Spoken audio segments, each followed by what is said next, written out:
வணக்கம் மக்களே. நான் என்ன செய்யணும்னு பார்த்தீங்கன்னா தக்காளி கூட்டு தான் செய்ய போகிறேன். அது வானலில் 1 டேபிள் ஸ்பூன் எண்ணெய் ஊற்றி காய வச்சுருக்கேன். அடுத்தது 2 ஸ்பூன் வரமல்லி, 1 ஸ்பூன் சோம்பு, அதை வறுத்து எடுத்துக்கலாம்.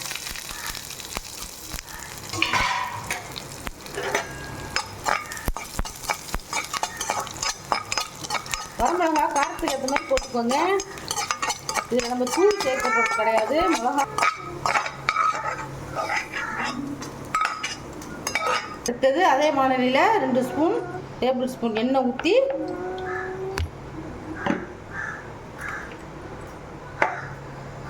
கடுகு உளுத்தம் பருப்பு 1 ஸ்பூன்,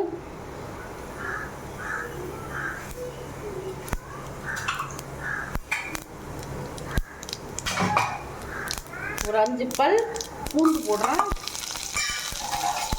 வதக்கிக்கலாம். அடுத்து ஒரு பெரிய வெங்காயம் அரிஞ்சு வச்சுருக்கேன்.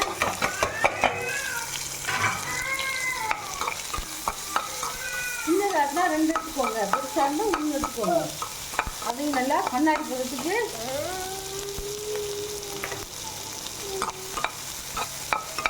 இதெல்லாம் ரொம்ப நல்லா வதங்கிடுச்சு. இதுக்கப்புறம் நான் ஒரு 200 கிராம் தக்காளிக்கு 150 கிராம் வெங்காயம், 200 கிராம் தக்காளியை ஒரு தக்காளியை 8 பீஸாக அரிஞ்சு வச்சுருக்கேன். இதை சும்மா தான் வதக்கணும், உப்புலாம் போட்டு வதக்கக்கூடாது, ஏன்னா குழஞ்சி போயிடுங்க. உப்பு போட்டுலாம் வதக்கக்கூடாது. சும்மா லைட்டாக ஒரு 5 நிமிஷம் இப்படி வதக்கிக்கலாம். இந்த தக்காளி கூட்டு தயிர் சாதம், ரசம் சாதம், சாதத்துலேயும் போட்டு நெய் போட்டு பிசைஞ்சு சாப்பிட்டோம்னா அருமையாக இருக்கும். இப்போ பாருங்கள், தக்காளி இந்த பதம் தான் வதக்கணும். அடுத்தது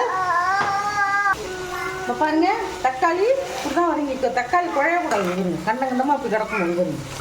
இப்போது இந்த தக்காளி கூட்டுக்கு தேவையான நான் 100 கிராம் கடலைப்பருப்பு ஊற வச்சு குக்கரில் வேக வச்சு வச்சுருக்கேன். அதை சேர்த்துக்கலாம். இதுக்கு இப்போ ஒரு மசாலா அரைச்சி போட போகிறோம். மஞ்சள்தூள் போட்டு தான் வேக வச்சுருக்கேன். கடலைப்பருப்பில் மஞ்சள்தூள் போட தேவையில்லை. இந்த டிஷ்ஷுக்கு தேவையான உப்பு. இப்போ 10 நிமிஷம் கொதிக்கிட்டும், மசாலா அரைச்சிட்டு வந்துடுவோம். அடுத்து பார்க்கலாம். இப்போ பாருங்கள், நான் கடலைப்பருப்பும் கொட்டிட்டேன். தக்காளி கரையவே இல்லை பாருங்க. அதை எடுத்து சாப்பிட அருமையாக இருக்கும். இப்போது இந்த ஸ்டேஜில் நம்ம வறுத்து அரைச்ச மல்லி, மிளகா, சோம்பு இதை இந்த மாதிரி ஒரு குறைன்னு அரைக்கணும். இவர் ரொம்ப பேஸ்டாக தண்ணி ஊற்றாமல் குறைன்னு அரைச்சி அதையும் நான் போடுறேன்.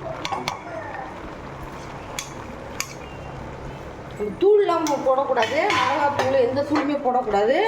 இது மாதிரி வறுத்து அரைச்சதை தான் போடணும். அப்போ தான் டேஸ்ட்டு சூப்பராக இருக்கும். வாசனை எப்படி எடுத்துருங்க. ஆஹா, கம வாசனை வருது. இந்த ஸ்டேஜில் நான் ஒரு அரை மூடி தேங்காய் திருவி வச்சுருக்கேன், ஒரு கை, அதையும் போடுறோம்.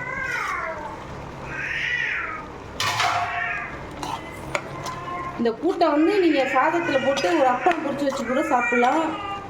இந்த தக்காளி கூட்டுக்கு கருவாடு தொக்கு ரொம்ப சூப்பராக இருக்கும். தயிர் சாப்பிட்டு அருமையாக இருக்கும்.